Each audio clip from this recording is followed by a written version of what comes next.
तर चिपळूणमधील ही दृश्य आपण पाहतोय।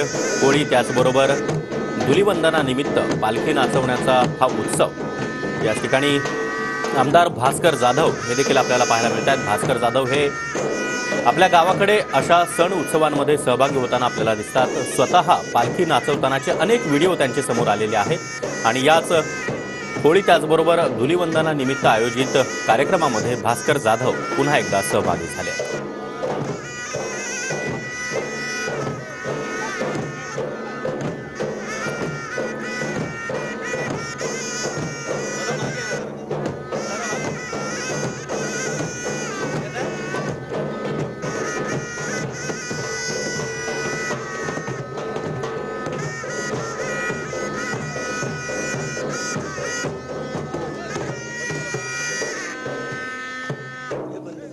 तर कोकणामध्ये शिमगोत्सव हा मोठ्या प्रमाणामध्ये साजरा केला जातो। मोठ्या प्रमाणामध्ये होळीचं आयोजन, होळीचं दहन या ठिकाणी केलं जातं आणि या अशा सर्वच कार्यक्रमांमध्ये भास्कर जाधव हे देखील आपल्याला सातत्यानं पाहायला मिळतात। हीच ती दृश्य आपण पाहतोय। भास्कर जाधव यांनी देखील पालखी नाचवलेली आहे।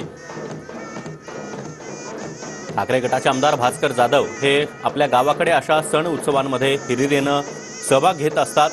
गावकऱ्यांसोबत ते प्रत्येक कार्यक्रमांमध्ये आपल्याला पाहायला मिळतात आणि आजच्या शिमगोत्सवामध्ये देखील त्यांनी उत्साहानं सहभाग घेतलेला आहे। पालखी देखील नाचवलेली आहे। त्याचबरोबर दुसरीकडे होळीचं दहन करताना स्वतः भास्कर जाधव हे उपस्थित आहेत।